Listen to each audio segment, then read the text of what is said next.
Thank you so much for braving the weather here. Welcome to the first inaugural Made in Hawaii Film Festival and our morning panel, Getting Your Project Off the Ground. Thank you so much for coming and for our panelists for making the journey. We have a downsized panel this morning from 6 to 2, but we're still going to have a really wonderful conversation. And before I jump into it, I just want to ask how many in the audience are filmmakers? Hey, that's like pretty much half of us, that's great. And how many of you are thinking about making content or interested in film production? Great, so we're all here, we're all meant to be here. We're gonna have a great conversation. We're gonna move all the way through ideation to some of the creative resources in Hawaii and move on through distribution, which can be the most challenging aspect, especially, I mean, really for anyone at any stage in their career in filmmaking. So I'm gonna turn it over to our panelists so they can introduce themselves and learn a little bit about them. Aloha, my name is Briane Kohne. I'm a filmmaker, Hawaii filmmaker from Maui. Recently completed my second feature, full-blown Hawaii motion picture entitled KULEANA, which will be screening this evening at 8 p.m.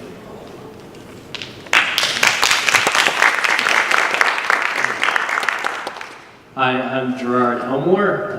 I do a lot of things actually. I am a filmmaker. I made a feature film a while back called All for Melissa.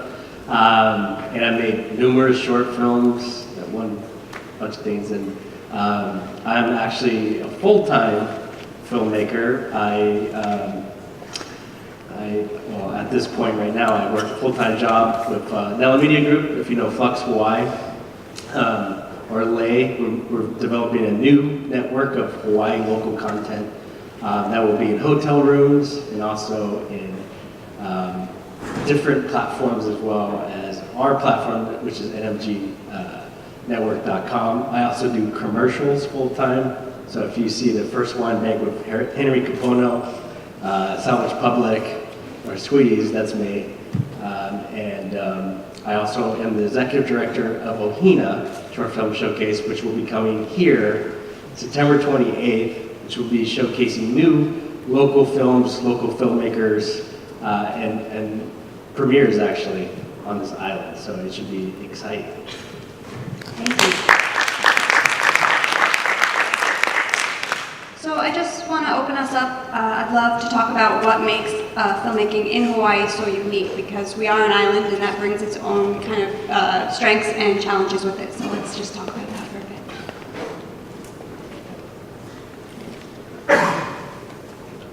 I think for me, I can sum up the experience. I moved home 13 years ago. I'm a Maui boy. I've lived in California for a lot of years, worked in the Silicon Valley.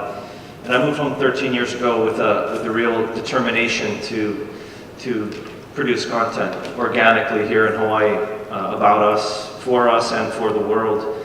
I had recognized, having been away for so long, that my want to return and work and tell story and do feature films in particular.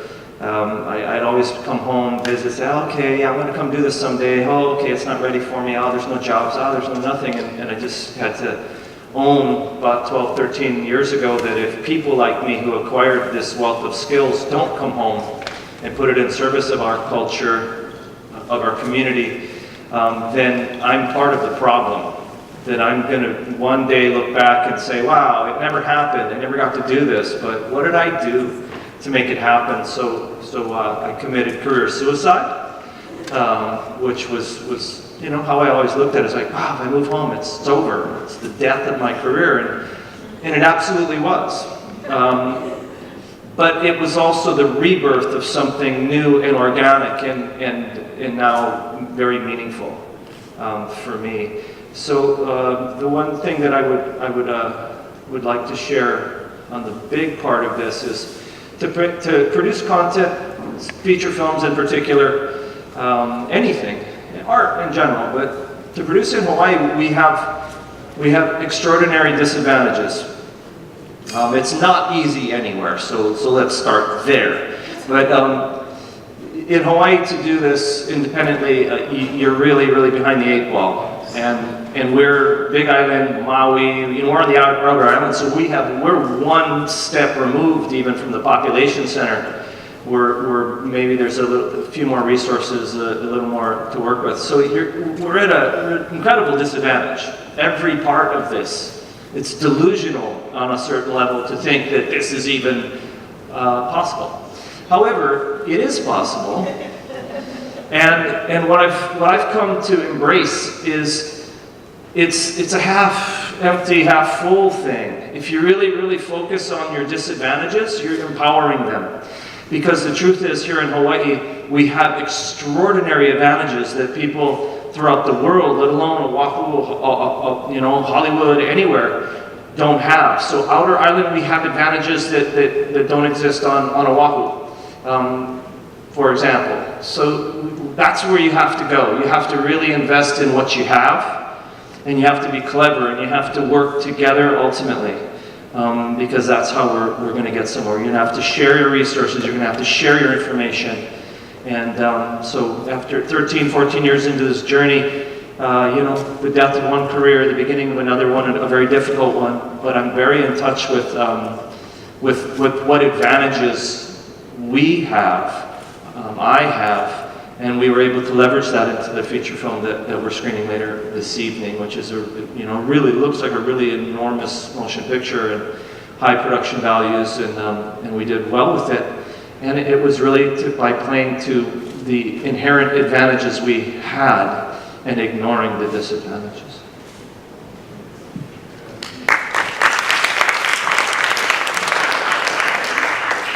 Brian's done a really good job consolidating resources and doing it on Maui, and kind of making his voice known on Maui, and not just Maui, but he does a good job of getting to all the islands. He's here today, sharing his film, but also on Oahu. He definitely had a presence there as well with doing the movie run, doing the theater chain. So kudos to him for what he's doing, able to do. Yeah, we'll get into all of that with distribution. So we'll get to that, because I know that's a big piece of it. But what makes Hawaii unique is our stories. So we've had Sundance come, give us a nice workshop on Oahu, and we have actually had, with Ohina, we have a lot of Marvel writers coming to our lab and mentoring our filmmakers. And all of them are very touched by the Hawaii stories. Nate Moore, he's kind of the architect of Marvel. You'll see his name on a lot of Marvel films. You may have seen Black Panther. Well, he worked on Black Panther, and one of our mentors last year was Joe Robert Cole, and he was the co-writer of Black Panther. So we are now bringing these people from Hollywood to see these local talents, these local stories, and they're blown away. Joe saw the scripts when we first started the lab, and he was kind of like,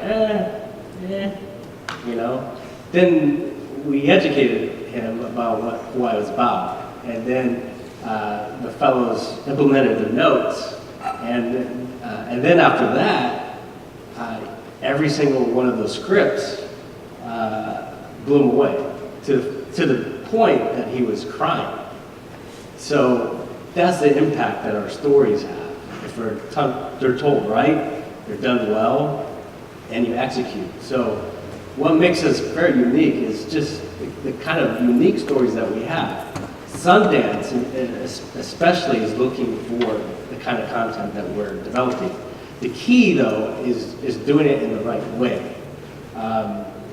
People always ask, what makes it, what gets to the next level? It's stories that are groundbreaking, that haven't been told before, done in a unique angle, in a unique way. So that's kind of the key to success. And we have those stories. Brian has a very unique story as well. It's just how you do it and how you go about it. And hopefully, through events like this, we can all buoy together, put our resources together, and help get to the next level together, instead of holding one person down, trying to get their own projects done. So hopefully that's what we accomplish,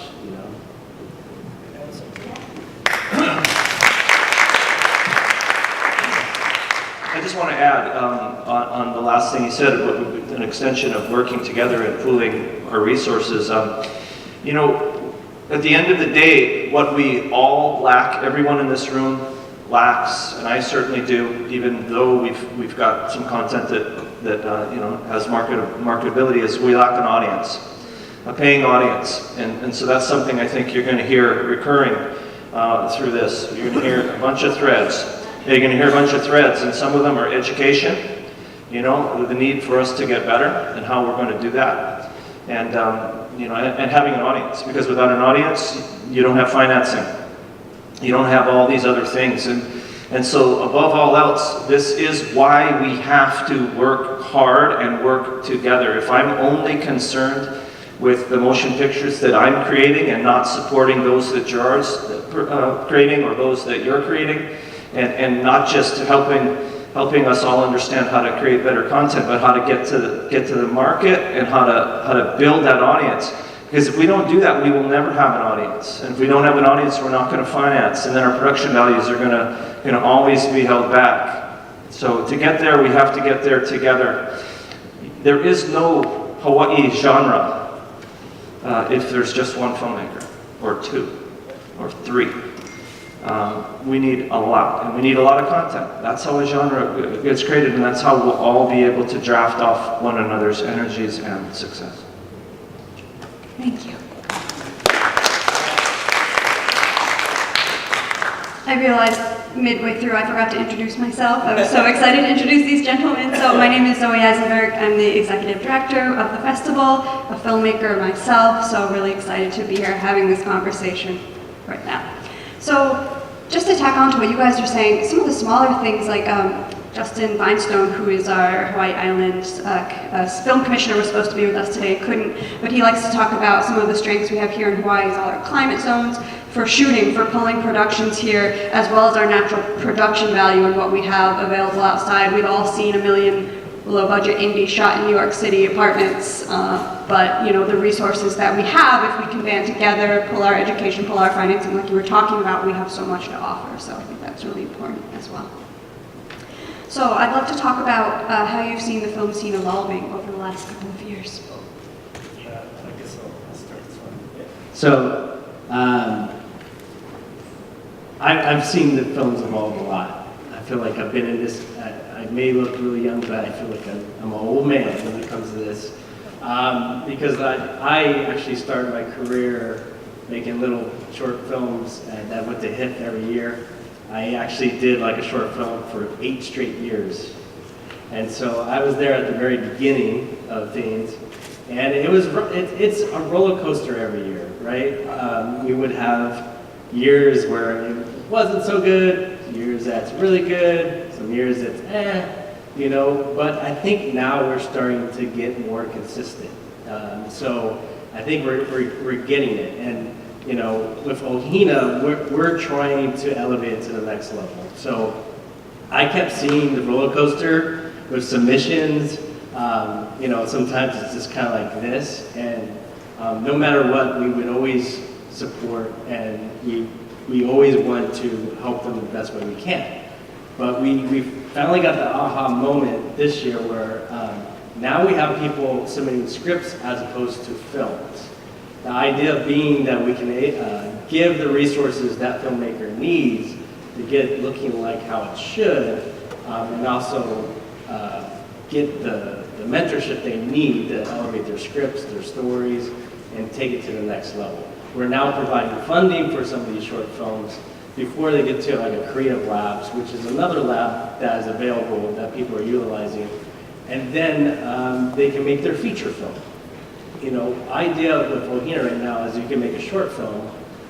You can provide a proof of concept of what you can do, and then get to the next level. And we're providing equipment. I literally bought a red camera that everyone's using on the Ohina team right now, out of my own money, you know, and giving them production insurance so they can get their film permits. And anyone that asks, they get the resources, you know. And a number of those films, and it shows, there's going to be a little trailer that shows the work that will be premiering here next month, but it all looks big, even though they had no budget, you know. And PIC is funding as well, as Pacific Islanders and Communications. They're providing $25,000 for some of these short films. They're also helping out with the next round of Ohina, and also the state, DBED, is providing money for this upcoming class of filmmakers to make their movies. So the evolution has happened very quick. And then, you know, of course, you'll see it with Briane, and I'm sure he'll say the same thing. You know, he made a movie, I made a movie a while back. If I made the same movie today, it'd definitely be 1,000 times better. You know, it got national distribution. It was a blockbuster, blockbusters all throughout the U.S. But when I look at the quality, I'm like, yeah, I could totally do it so much better now, knowing, you know, where we are now. We have super talented DPs, super talented gaffers. We have crews that supply the big movies, Jumanji, the new one, Jungle Cruise. All those people who are on those crews are hungry and eager to help you on your films. If you can prove you have a great story and you can take care of it. Usually all you have to do is feed them. I'm serious, I swear to God. That's how I started. Because I would do these films all by myself. I would shoot, I would direct them, I would edit. And then eventually there'd be people like, I can help you, here's my card. And if you put in the hard work and you have a good story to tell, you'd be surprised at who's willing to jump in and help you. And I'm sure Briane has 1,000 of these stories, people jumping in to help him out. You know, he made a movie before KULEANA, and that was a good proof of concept that he said, I can do this, I can take this to the next level. You know, and you know, just from seeing his last movie to this movie, it's a huge leap. So I'm sure he'll talk more about that, but the evolution in general is amazing. And you know, I can't wait to see the evolution in Big Island filmmaking, because I know GBS is doing some things here that's starting to elevate the game. But yeah, I'm eager to see how we can support the filmmakers here so they can get to the next level. Yeah. Yeah, we have come a long ways in a short period of time, just in the period of time that I've been home. And as Gerard has alluded, our first feature, a movie entitled Get a Job, which starred Willie Kay and Eric Gilliam, Augie T, and a whole lot of Hawaii personalities. We produced that in 2011, released in 2012, and it was fun. We had a great time. We learned so much and made so many mistakes. Not horrific ones that didn't kill the film, but you know, we were working on a super tight budget, tight schedule, working together for the first time, building a team. I had 5 people on my crew that had ever even been on a film set before. So a part of my job as writer-director and producing with a partner of mine, Stephen Schaefer, who has a lot of experience, moved over from New York, from the indie scene in New York 8 years ago. A big part of our KULEANA was to teach people and to train and to be patient, and how we were able to make even a big movie like that, a feature-length comedy. The 5 people we did have were really good, really patient, and our DP knew that he was going to have a lighting crew that didn't know what was going on. He needed to always bear that in mind and build a little extra time and be patient and know that things are going to not always go your way. And that was throughout our whole thing. But it was a really amazing and joyful experience, and there was no meltdowns. We made our days, and we just really, we pulled it together. We pulled it off. It was an incredible success. Now you can judge it on the merits as a motion picture, because that's what we do as audience. We have to be honest with ourselves about our own work, and we have to be honest about the work we're experiencing from those that we love as much as we do just work out in the world, because it's how we learn. We have to be honest with ourselves. So coming into KULEANA with the benefit not only of a full-blown feature film under my belt and understanding from soup to nuts almost everything I was going to face, I was able to raise the bar because I could trust that I was going to be solid, that whatever came, I wasn't going to trip out. I knew You knew until you're you know, directing a feature film and you're watching money and time and unions and everything that's coming your way, and weather and the story, and something goes wrong, you got to rewrite on the fly, and you got to figure it out and really quick how you're going to save a scene, let alone your movie. Until you're in that position, you have no idea what you're up against, and so it's a discovery process. I think we go through it when we work on shorts as well, so I certainly do not mean to you know, ignore the growth steps that we go through, but when people talk about your first feature film as a director or a writer-director, it's an amazing opportunity, and you really want to create that opportunity for yourself if you're serious about this, because that's going to be your PhD or your first one. That's when you're really in the throes of what's real about all of this. And you may fail, you may succeed. Probably it's going to be a combination of the two. When we got to KULEANA, and we shot KULEANA in 2016, so it's just over 2 years ago we shot that. And it was a project that I was developing from the time I moved home. Worked on it exclusively. The financing side of KULEANA took 4.5 years. It was incredibly difficult and exhausting. But the promise I made on the eve of production, when I had my cast and my crew together, and the other benefit was very simple. Because we invested all this energy into our crew and training, when we got to KULEANA, 65% of my crew was from Get a Job. So I got to put the band back together. I got the team, we'd work together. Everybody knew each other, everybody trusted each other, everybody knew what to expect. So I could raise the bar, I could ask for more from everybody, and I did, extraordinarily so. I asked for way more than we should have been able to accomplish in a motion picture on a budget of that nature that we shot in 15 shooting days. You can't do something that big in such a short period of time unless you have absolute faith in everybody that you're working with. So we had taught, we had trained, we had experienced collectively. I knew the couple of people that I didn't want to be on the journey the next time. You know, I knew why. It wasn't arbitrary and it wasn't personality. It was like, okay, we're going to be caught in this situation. I need somebody who is maybe going to not only be good at what they do, but is going to be good at making everybody around them better at what they do too. So these are the types of experiences that you come through by really going for it and exposing yourself to, you know, the opportunity for success, for failure, whatever.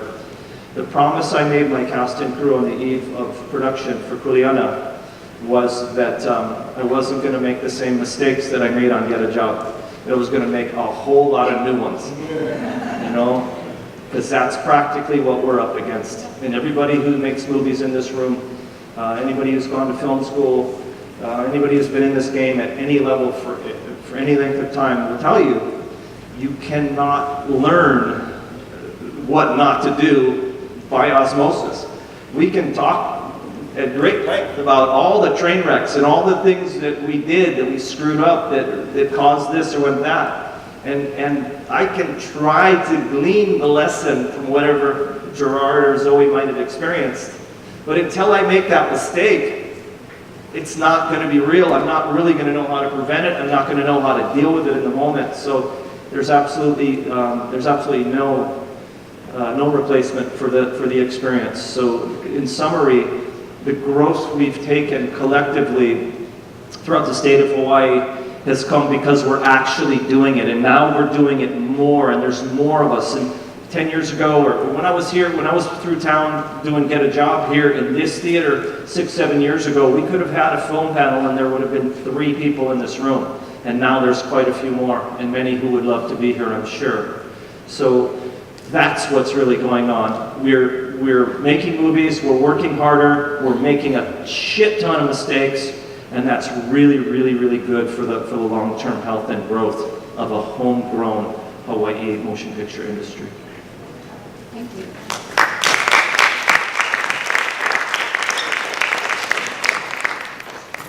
I want to talk a little bit about the challenges that people face, whether you're a first-time filmmaker or a returning filmmaker. I read a really alarming statistic one time that said that only 1 out of every 10 feature filmmakers who have made they've made a feature film, only 1 out of 10 will go on to make a second, which really shows, yeah, how high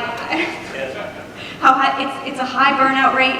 There's a lot of some kind of disillusionment about what that experience is going to be like. So even if you successfully make the film, you have the film, you're happy with it, sometimes you don't know where to put it, or the return, whether it's where it gets seen, financial, emotional, whatever, isn't what you expected, and you think maybe not worth it.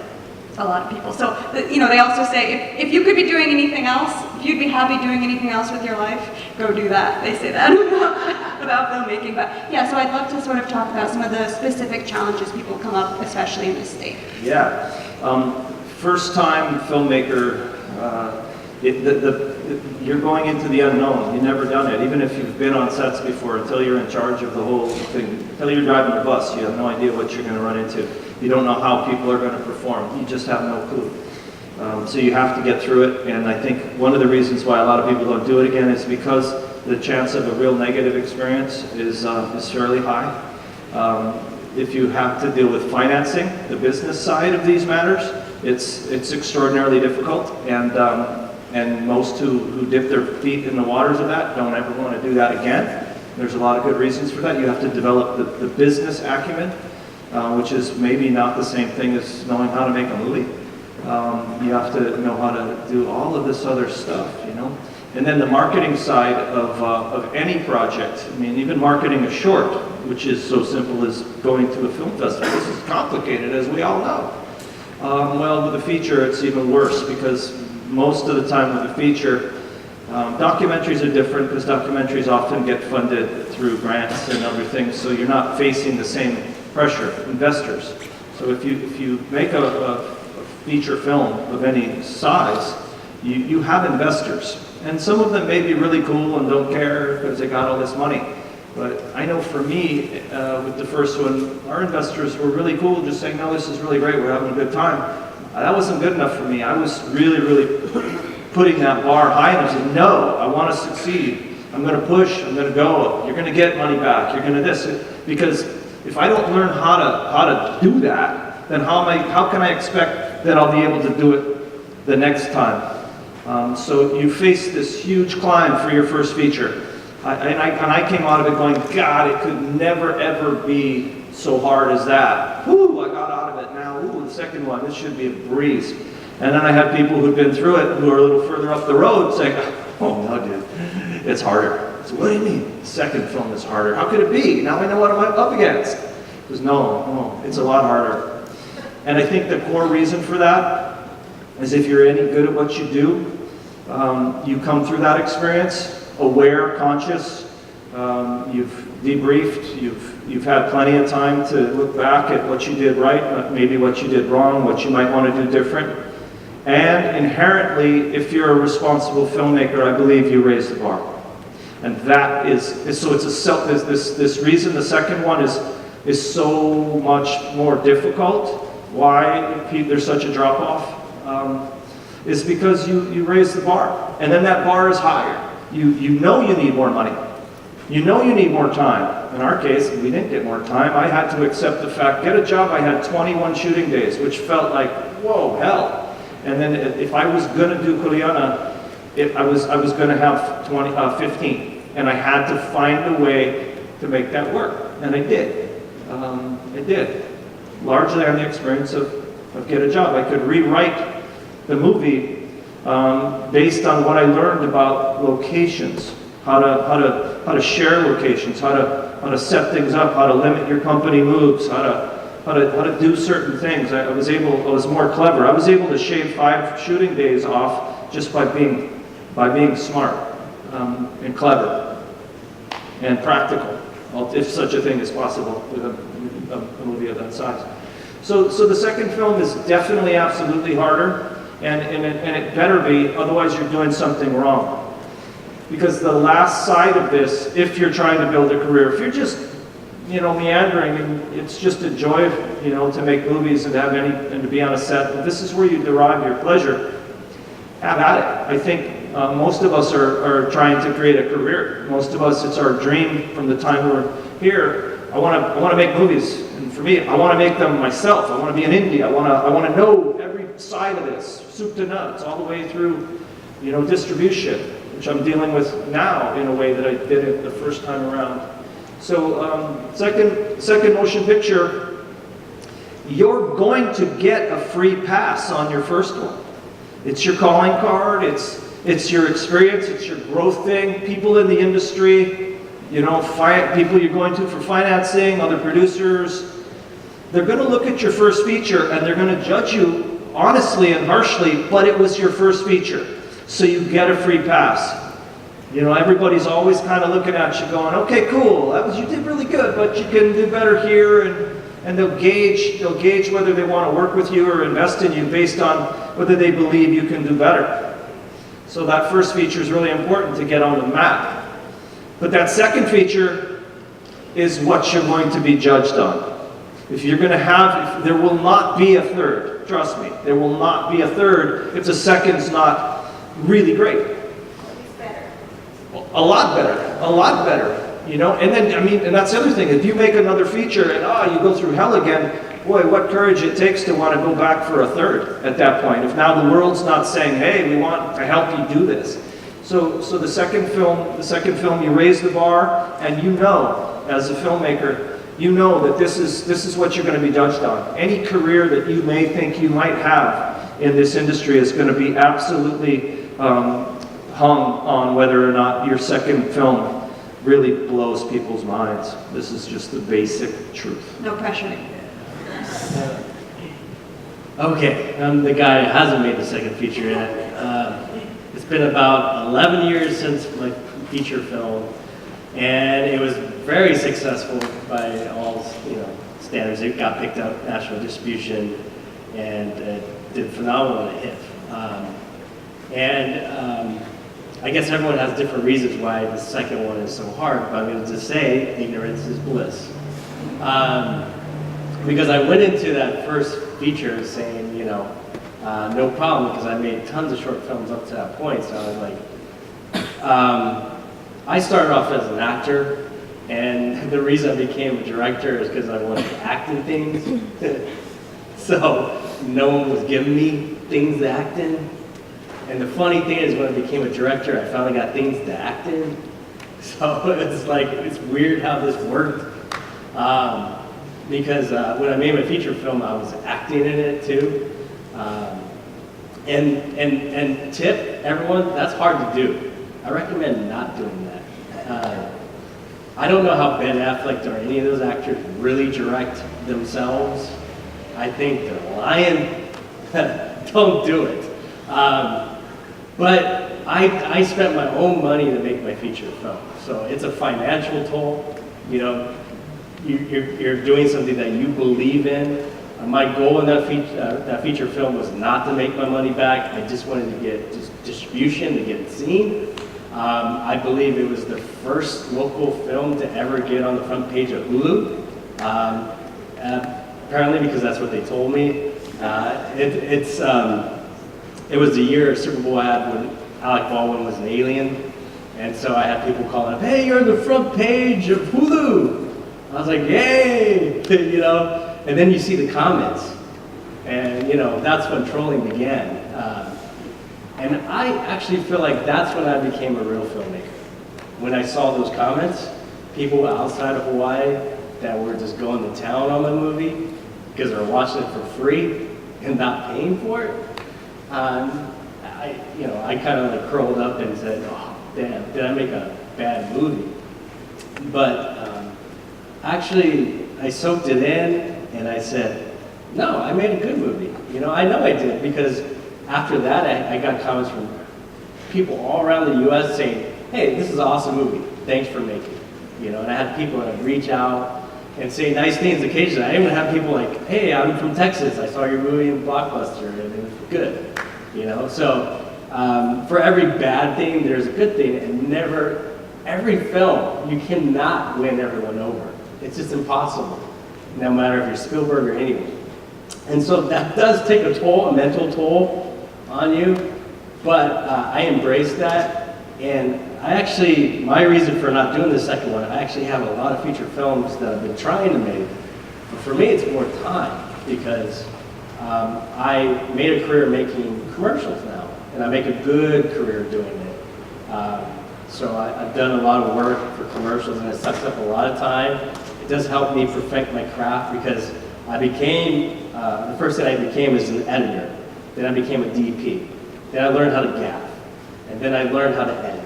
And then I learned how to do special effects. And then I learned how to color.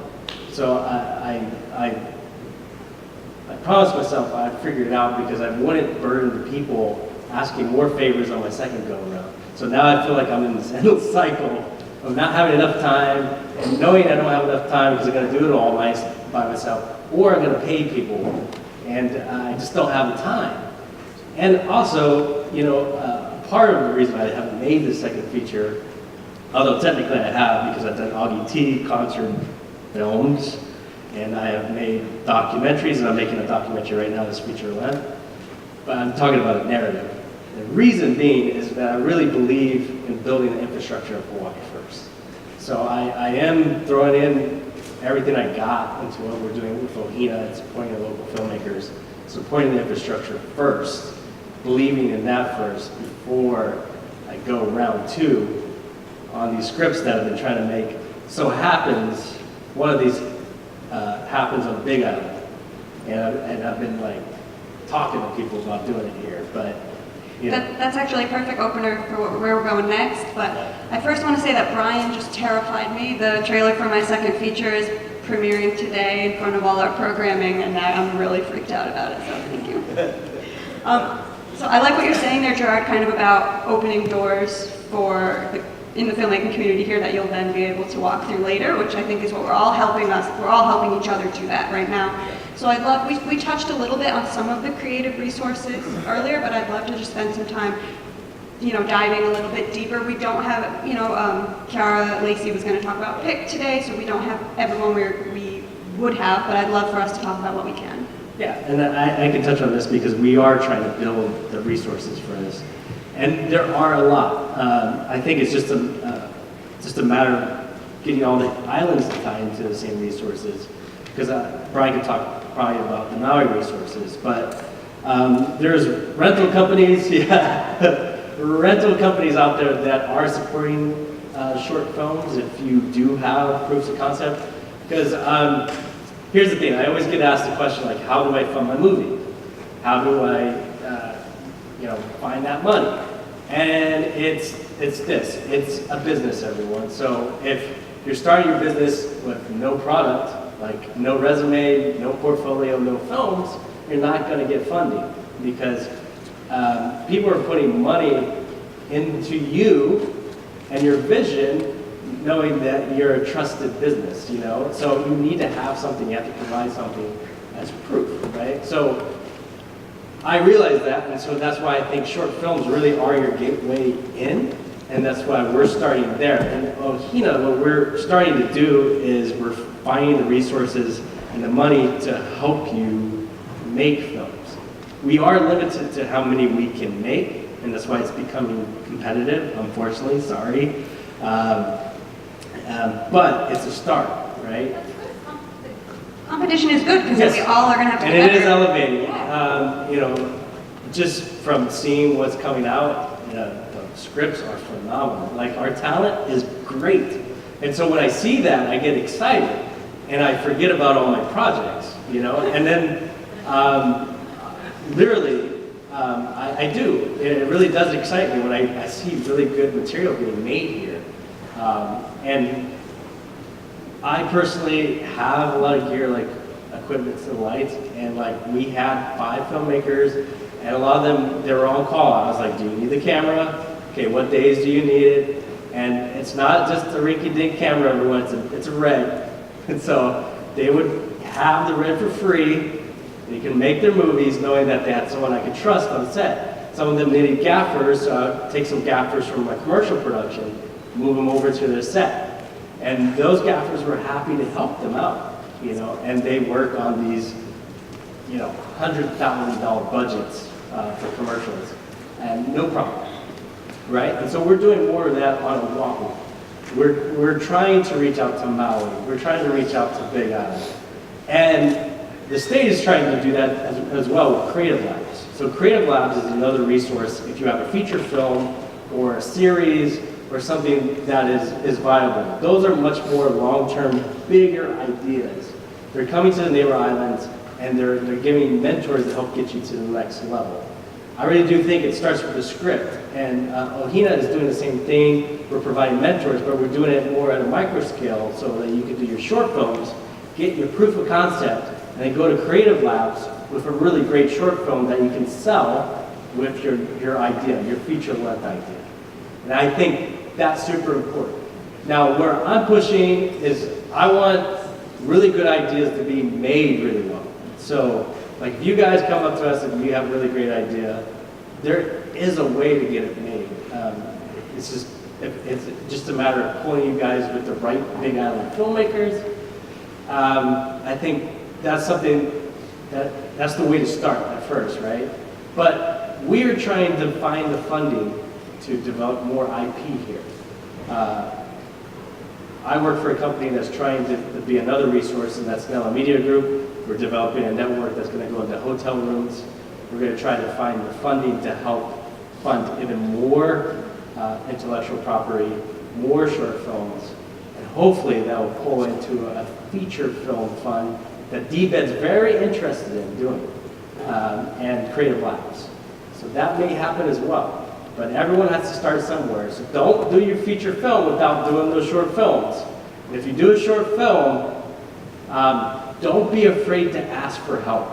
There's 1,000 people who are like, I don't have help. I don't have help. You never asked.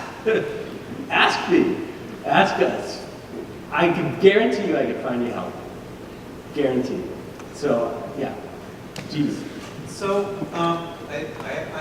as you know, I'm in the Creative Labs for producing right now, and hopefully I'll be taking my film to pre-sell it in November. And I'm just wondering about the whole logic process about developing IPs. And wouldn't it be serve the great filmmaker community to develop IPs and that you get that screenplay really done, feature-length screenplay done, and instead of making a short, making a proof of concept, and having as many in our filmmaker community of these packages already done, where there's a feature film screenplay done with a proof of concept scene pulled from that feature that we can take to the film market and pre-sell it, rather than trying to do shorts. As we know, I don't know how many people have done shorts and made money, but it's virtually impossible to make money off of shorts. So Canopy Function is a calling card. So the people I talk to in Hollywood say, yeah, but just because you make a short doesn't mean you can make a feature. Yeah, well, and so I'm just wondering, wouldn't it be better if we go through that Ohina process, mentorship process, get that feature-length screenplay done, get to the Creative Lab, get that mentorship, but having Ohina or some other entity help get that proof of concept film made, so that boom, you're going to FM to get that financing that Brian talked about. It's so difficult to get. You're correct, Okay. and that's essentially what we're doing. Okay. So I think there's confusion with proof of concept and short film. Okay. Essentially, proof of concept is a short film. So Even if it's 2 minutes, a 2 yes, minute short film of a scene. you just need to prove that the idea is viable. Okay. And the best way to do that is a short film, and we're seeing that more and more with filmmakers who do a short piece and prove that the feature film is interesting enough, right? And we do have fellows in this year at Ohina that went through Creative Labs with a feature film script and reverse engineering to do a short film that is a proof of concept, so that they can go again with their now new short, proof of concept with their feature film and pitch it as a package. Where we want to go is that we do it the right order, right? You do a proof of concept, then you do your feature film script pitch, and then go and sell it, right? So you're exactly right, and that's what we're trying to get at. So short film, absolutely for everyone, it does not make money, but that's not the idea. Short film is specifically to show your talent, to show who you are as a filmmaker, and that's why Ohina is trying to be that playground, trying to be that place where you can experiment, try those ideas, so you can find yourself as a filmmaker. Because as I said, you can't just hop into a feature film without doing short films. I mean, you can, but it's like, It won't go well, maybe so much. you're going to go into a lot of like trial and error. Yeah. That was a great question, GB. Thank you. I am going to ask that we hold any other questions for the end. We're going to take 20 minutes specifically for Q&A. That was a great kind of rope in. But Brian, do you have anything to tack on there? Well, I come from the mindset that if I want to do something, I'm going to do it, and certainly not going to invent obstacles. I'm going to go after it. And so resources, on our island there are none. Statewide there are some. Creative Lab with KULEANA, it was in the middle of financing that, and it was hell. And I had rewritten it 8 times by then. And so I was able to be part of the Creative Lab writer program. I hope many of you know what we're talking about when we're talking about Creative Lab Hawaii. And if you don't, afterwards come up, we'd be happy to fill you in. GB is part of the producers program now. I was part of the writers intensive program with KULEANA in 2014, which really helped me a lot. It helped inform the 2 or 3 drafts that followed. So by the time I shot KULEANA, it was the 11th draft of this thing. But I remember Creative Lab, there was 9 of us. There was 9 writers, 9 scripts, 9 feature-length scripts. And what was different for me, hearing everybody, the other 8 people, and you read everybody's script, it's a really incredible program with a mentor, a solitary mentor, Michael Palmieri, who's really quite special, and then a series of other mentors that become a part of your world, not to mention the people that you're in the program with become, really close allies of yours, or can. I know there's 2 or 3 that I worked with back then that I'm just, we're in touch, and I'm looking forward to working with them up the road. But for me, what was different was I was only one of the 9 coming in saying, yeah, this is my script, I'm here to improve it, I'm here to, take in whatever you guys want to offer, but I'm practical. I didn't say it in these words, but I essentially was saying, I know I'm walking out of here in a year from now, or even, I'm not going to be any further along necessarily financing. I'm going to be smarter, I'm going to be sharper, I'm going to be more connected. But if this movie is going to get done, it's still going to be one person who's determined to absolutely do it. So in no uncertain terms, I was the only one in the room saying, I am making this movie. I'm not here, this isn't a game. I'm not here just rewriting this thing endlessly because it's something I'm passionate about. I said, I am making this movie. I'm working on financing. Here, I'll show you my mood reel, my proof of concept. I'll show you my investor marketing memo that I'm peddling. This is where I am in the financing. This is where I've got to go. So I was just, that way. Whereas everybody else was kind of, for the most part, wanting to be professional writers, operating on this idea that, no, I'm going to make my script so much better and I'm going to sell it to Hollywood. Oh, all I got to do is meet that production company who really is going to get behind my movie and all this stuff. And put it on a shelf. In that, so I'm not going to take away from people who simply see themselves as writers. I was in there going, no, I have to be a writer, a producer, a director, a marketing guy, a business guy. I got to be all this stuff. And I could see people in the room kind of shrinking because they're like, oh yeah, it's hard enough just to write. But this is what it is. And it's not just here in Hawaii because we are who we are with as little as we have. This is everywhere. And the industry, writers, 30-year screenwriters that used to make $1 million, $1.5 million just by banging out a script every 6 months.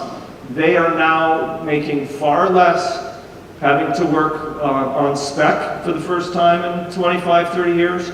They're having to warm up to being producers. Established screenwriters are having to produce, which is the same as saying, okay, they're writing their thing on spec, they're trying to get an actor to attach, they're trying to attach a director, and they're trying to take it to their agency. In the past, the agencies, management companies used to bring the work to us. That's not how it works necessarily anymore. It works that way at the high level. But no, if you're not that person, then you're really the one having to go to your agency and say, okay, here's my spec script. I've got a director. I've got Zoe who's, promised to appear. And then they go, oh, and then they'll start to package it. So everything is upside down now. So when we talk about, when you hear the violin of, whoa, there's no resources, it's whoa, it's on you, don't think that that's just a Hawaii thing. This is everywhere in this industry now. It is why some of the best screenwriters in the world went to television, because they don't have to deal with producing, they don't have to deal with marketing, they don't have to attach, they don't have to do this. They get hired. They're making a fraction of what they once made, but they work. And this is also another reason why television, Gerard and I were talking about, is so great. Writers, all the best writers have moved to television. So whatever resources you don't have, again, half empty, half full, what do you have? You have the determination. Do you have friends? Do you have someone who will lend you a really great camera? The one thing that if you're not a writer, become one. Even if you say, no, I'm just a director. No, you're not. You better learn how to write. If you can't write, I wouldn't want you to direct me, because that just tells me that you're not confident enough in your own voice, you know? So we all have to be all of these things.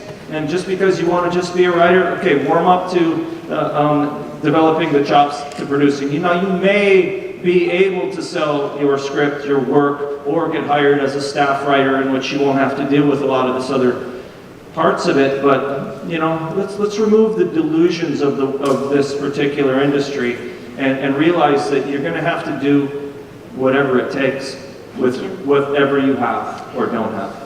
Thank you. I want to circle back to something we touched on a bit earlier too, just for a few minutes before moving on to distribution. But I want to talk about finding an audience, because that's really important to do, and for some it's really important to do early on in the process. So what do you think about that?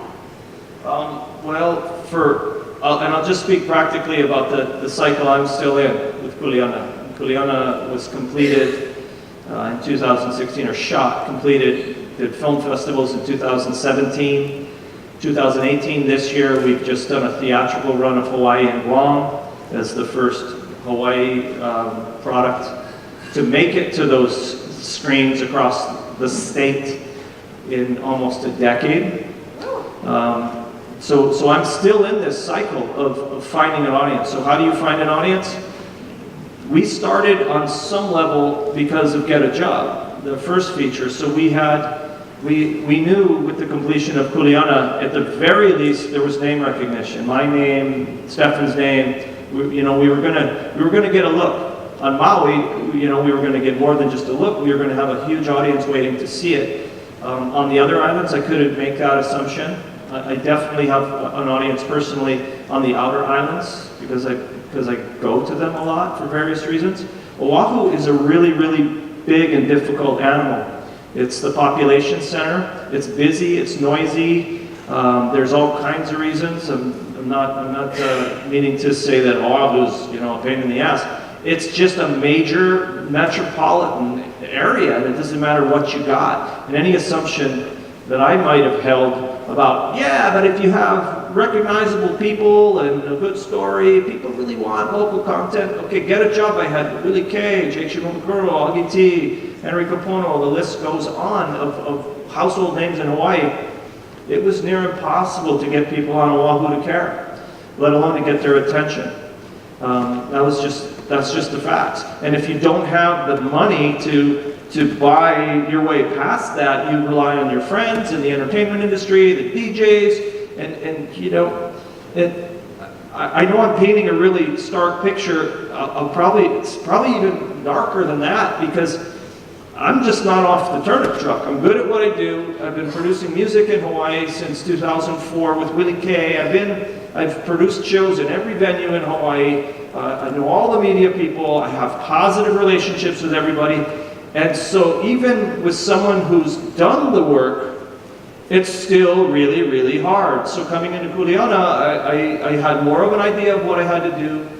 And I'll come, when we talk about distribution, I'll share a bigger thing that I think I figured out, at least for my own thing. But building an audience, it's a grind. It's huge, and you need people to care. And even then, people may not want to pay for that content. In Hawaii, we have this perception that is slowly eroding, of local films being inferior.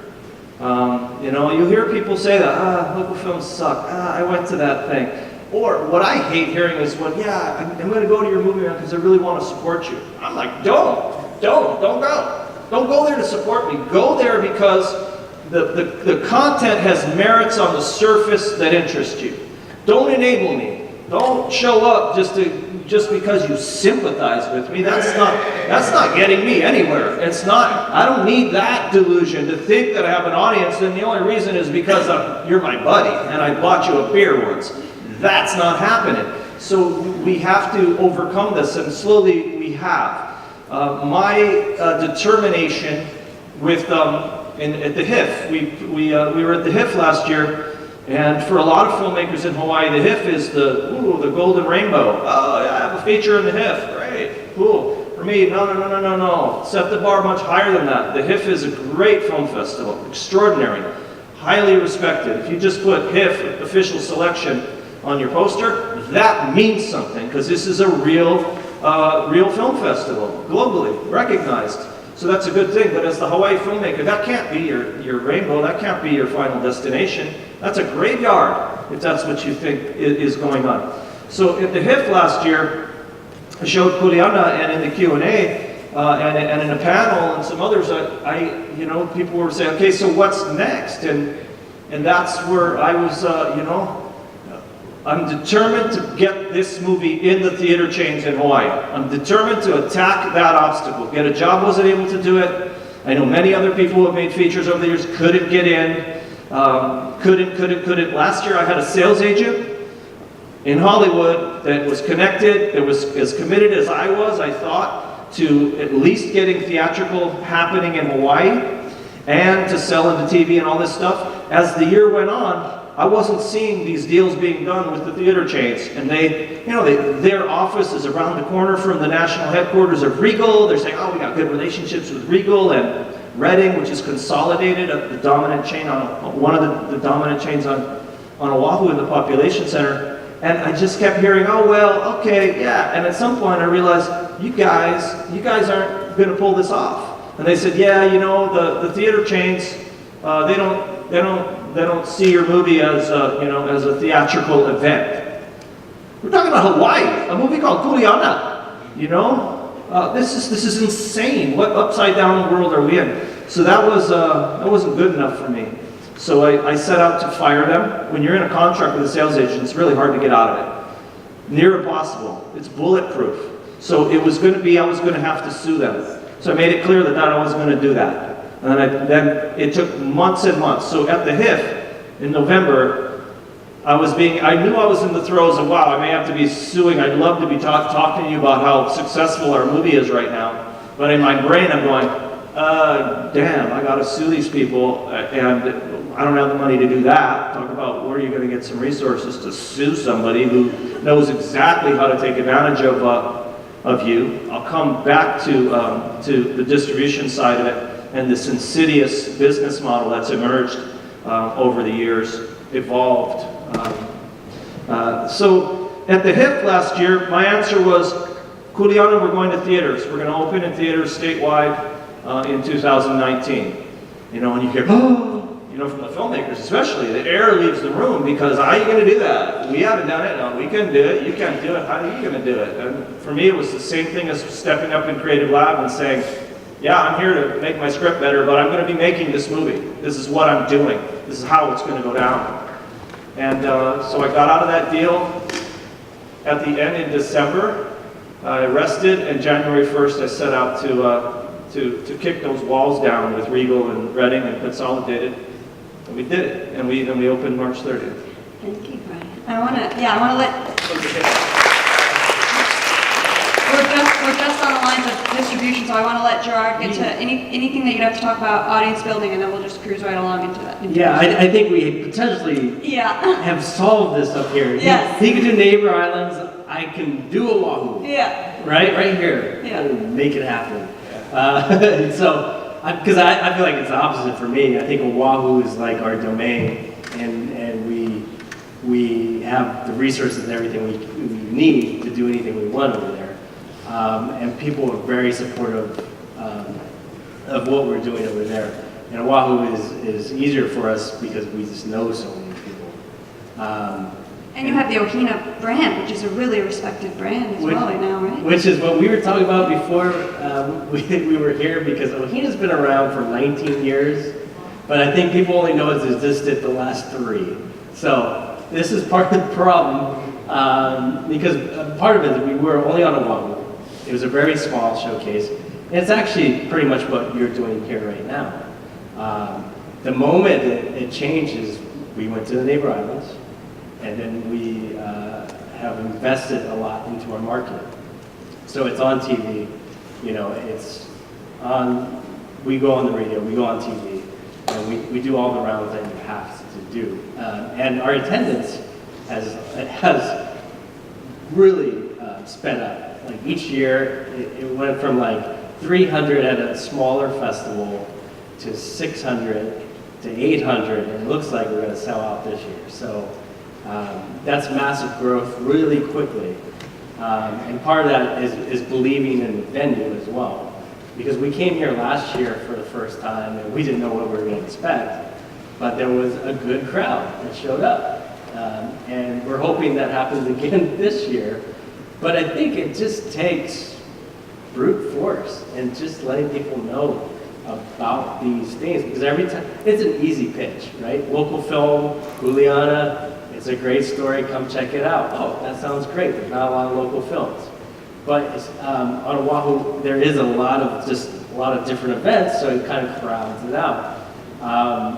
Whereas the neighbor islands, I think it becomes more of an event, you know, and it's something we have to do. And I think we need everyone's help in promoting the local work, because if we don't get an audience, we can't keep doing it, you know, and that's the bottom line. And part of it is just having you guys come out, support. You're supporting this, you're supporting local filmmaking. I want to support your films, you know, and we just have to keep letting everyone know what's going on. We have to develop a network for that. Which I think it's really important to kind of focus on how we can lift each other up as well, because especially in this industry, there's a lot of irrational competition. We're not in competition with each other. If one of us makes a really amazing local film and our audiences get really charged up about this great local film, then they're going to be more open to go seeing someone else's local film, and we can all just rise together. Yeah, I mean, for the longest time, we've been very competitive with one another, and it shouldn't be that way. Part of it is because Hawaii has a small pie of actual like film business, and then we all are like going after it. So a lot of our colleagues are in that same business, and that's where a lot of that competition comes from. But like I feel like in the narrative world and in all the movie world, that competition really isn't there. It just comes from the business side. Competing from outside jobs that are coming in. Yeah, and my goal is to actually get our films outside of Hawaii. And that's another goal of Ohina that we're going to be doing this year. We already have film festivals in Philadelphia wanting our films without it ever screening or anything yet. We have festivals eyeing everything we're doing, and they want to take the content. That is the future. That's how we're going to build our audience. Because we had this big buoy of creatives in a room for D-Bed that included Manaola and some fashion designers as well, and we all came to the conclusion that we need to export our content, our things outside of Hawaii to succeed. And so that is how we're going to build an audience. Because I think that's going to help the Brianes of the world, because then the Hawaii content is going to be something that's hot and something that we've got to see outside of Hawaii. Japan is very viable. Asia is starting to get there. Definitely California has a good local contingent. And believe it or not, Alaska has a good group. So we just have to find those places, and we were already making those connections. HIF wants to build those connections as well. They want to take some of our Hawaii content to Toronto, you know, to some of these big festivals. So it's happening. Give it time. Keep making the good work. The audience will continue to build. Keep coming to festivals like this. Everything matters. Even in the hurricane. That's right. So, Gold stars to everyone. yes. So we have to move along into distribution. We only have 10 minutes before we have to open it up to Q&A. So I know that's so much to cover in so little time. So yeah, there's a lot of there's a lack of transparency, I find, when it comes to distribution. Part of it is because the industry changes so fast that as soon as you sort of get your head around one thing, it's gone, something different has moved in. But yeah, I'd love for either one of you to kick us off on kind of today's distribution model and how we can succeed. Okay, I'll start and then Brian will wrap it up. And so we are developing a new model as we speak. Again, I said I work for Nella Media Group. If you guys know Flux Hawaii, we're developing new, fresh content for that. Part of one of our pillars and part of the new things, if you do go on the website, which we'll be launching very soon, is we're going to wrap films into that new distribution model. So we are thinking a little bit outside the box. These are channels when our visitors come, they flick on the TV, they see it straight up. So they don't see any other channel. They'll go right to our channel and they'll see our content. And if you see the content we have right now, they're Hawaii stories. And they're very interested in our films. So we are trying to develop a new distribution model here where we'll get the visitors in a different way. They're forced to watch, essentially, into all the different hotels. And that's one model. In-flight at Hawaiian Airlines is becoming another model.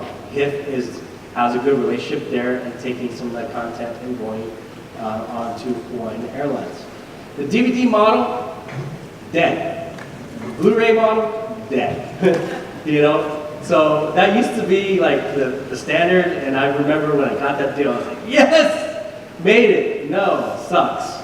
You end up with zero money after that one. Probably owing money after that. So, and then of course there's Brian's way, which is you go into theaters, And theaters are evolving their model as we speak. They're trying to make it more of an experience.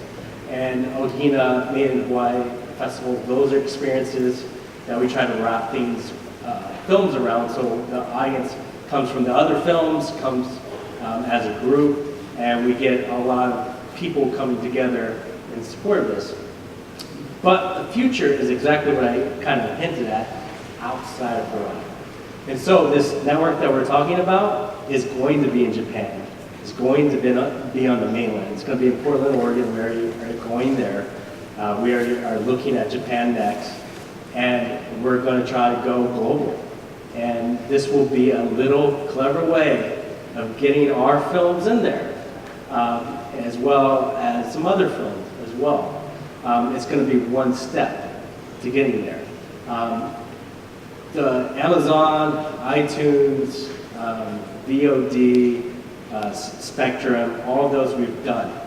With All for Melissa, we did every single platform, known demand. The one that worked the best was was most shocking to me, Hulu, which was essentially giving the movie for free. And the way we made money was based on views, and we ended up getting like 1 million views. So, mission accomplished, right? So, I was like tortured soul. They hate my movie, but then we did a conference call. They're like, yeah, but they keep watching your movies. What does that say? So yeah. Success. Great. And so the answer is we need to think outside of Hawaii.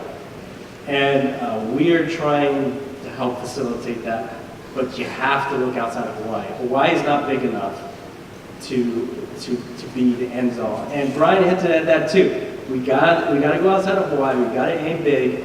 You got to go big, and you can't go small. You go small, you're just not going to get seen. We got to go to Sundance. Got to go to South by Southwest. You got to aim that high. You don't get into those film festivals. You can floor wall it. You can floor wall is buying out the theaters. You gotta spend money on your social media marketing on Facebook, and you gotta go hard. If you go little, it's not gonna work. Thank you. We're going to pass it to Brian. Yeah. Brian, I know you could carry out a 90-minute panel on this alone, but you got 5 minutes. I'm sorry. No, that's good. I'll let you know when that's fine. I'll just pick up where, so you really understand why my motivation to put KULEANA in the theaters was what it was. It certainly wasn't my ego. My ego got served on KULEANA through a year of going to film festivals all over the place, you know, winning the Guam International Film Festival, winning the Santa Cruz Film Festival, my ego was served. By the time it came down to last fall, it was all about the business side of it. How am I going to monetize this and get my investors paid back so that they'll want to play again? And I have 9 investors. 4.5 years. It took that long for a really small, low-budget film. It was still 9 different people that I love, and they're really supportive. But that's a lot of birthday cards to remember. So my Jones was not my ego. It was about kicking down these same walls that Gerard's getting at, and it was about demonstrating first and foremost here in Hawaii that we create theatrical product, that we're capable of it, right? I want to get past this local film suck thing. I was determined to get KULEANA into the real theaters. For one, it's a really great experience when you see a child see themselves in the world they live in on the big screen. It changes their lives, and I know that. So there's this community side of why this was so very important. But I was determined to do it in such a way so that people throughout the islands would have a positive experience. They go to the multiplex where they see everything and they go, wow, I didn't know what to expect, and that was really great. Because if they come out feeling good about KULEANA, they're going to feel really good about going and seeing your movie. So it was about breaking down that wall and starting to shift the perception of what locally originated content can be. So that was really my primary focus. Now there was a secondary plan. I like to refer to it as a scheme. Having been through it the first time, run head first into all kinds of walls, and get a job got distribution outside of the state. And get a job that had a lot of the same success that KULEANA has to date, short of being able to get into legit theaters. I did theatrical throughout the state of Hawaii with KULEANA, but I four-walled it. I rented this theater. It was one of them. Kehilu, on this island. I didn't do Aloha Theater, but we screened out at Honaka'a. We got it, and I got into everywhere, but it's not the same thing as walking into a multiplex, And then when KULEANA, it was really cool when you saw KULEANA. For anybody who saw it already in theaters, before the movie started, man, there was the trailer for Jurassic Park, there was a trailer for Mission Impossible, there was all these big movies leading up to a locally originated motion picture. That right there is a legitimization thing. So I like to think that the work we did with KULEANA was not just on behalf of ourselves, it was on behalf of everybody. The financial side of theatrical is a whole other animal. And we had a breakout success, if you will, but that doesn't mean that the money is really rolling in, because if you're lucky, you get into a revenue share deal with the theaters, and then the publicity is still on you. And responsibly to drive this thing, we spent. We went in deep. So we made money in our statewide run. What we did was, it was 13 theaters in Hawaii and Guam, and we had a 7-week run. 7 weeks in Kohne, 7 weeks in Maui. I think Oahu, we got to 6 weeks at Pearl Highlands. And we were in 5 theaters at one time on Oahu. So it was another learning experience for me as a distributor, as a promoter, as a marketing guy. I had to learn how to service that. So what's going on with KULEANA now, distribution-wise?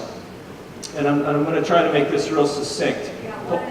Great. Part of my whole scheme was not to have it die here, to have it go, and not just go in the sense that hey, it's on YouTube, hey, it's on Hulu or any of these places. Get a job made into these places too. But the bar's higher to me. I want to accumulate a reliable audience. I want to make sure money is flowing in. So part of my scheme was this. The movie is entitled KULEANA. It was the working title. It was the title that I calculated would help overcome the prejudice against locally originated content. It was a dog whistle to cultural people outside of the state of Hawaii as well to pay attention. You need to pay attention to this. You need to at least watch the trailer, regardless if you think that this bald white guy might have screwed it up. whatever. It didn't matter. But Kuleana was the right, and it was the energy of the film. It's the theme of the film. It's a deeply cultural motion picture. But I knew Kuleana would not survive as a title outside of the state of Hawaii. So we did what we did. I also have held 40 event screenings across the country as Kuleana, and it was Hawaii people gathering together to experience this thing from home. So we paved the path there. We set out the infrastructure of the social media. So we have connectivity to 16,000 people through Facebook. Facebook likes, which Facebook, right in this day and age for the independent, is a really powerful tool. You've got to be able to spend though. You've got to be able to boost if you're actually going to get beyond, a handful of people. Well, so what's going on is I'm right now in the process of a rebrand. Everybody says, "Oh, great! When are you going to DVD? Hey, when are you going to be on pay cable?" Like, no, we're not done. All we've done is hold a theatrical run in the region in which the motion picture originated. If it was a Korean film, great, we just opened in Korea, we did good, how are we going to get to the rest of the world, how are we going to get to the United States? So part of that is a giant rebrand. I've always planned this. If we didn't succeed in Hawaii, as Kuleana, I wouldn't be able to do what we're now about to do. The title of the film is Maui. It always has been. I didn't even tell the people I was working with because I needed everybody to believe in Kuleana. I needed everything. So once we succeeded theatrically, and now I have the relationships with the theater chains, the movie, I have a new poster, we have a new trailer that's coming out, we haven't unleashed it, we won't. We open in theaters on the mainland February 1st. How many places? I don't know. Right now, I think I'm going to be in 10 cities, and I'm going to be servicing it myself as a distributor, Hawaii Cinema. I'm scheduling VOD, pay-per-view, and DVD. While DVD is dead, it's still valuable because people archive it. And in Hawaii, a movie called Maui, on Maui, the tourists are going to buy that sucker. It says Maui, they're going to buy it. I couldn't call it Maui originally because nobody else in the state of Hawaii would have come and seen it, especially Oahu. Oahu would have gone, no, that's not our thing. I mean, if they would have come and seen it, but they weren't going to show up to Regal and pay $12 to see a movie called Maui. Thanks, Brian. We got to move on, but thank you.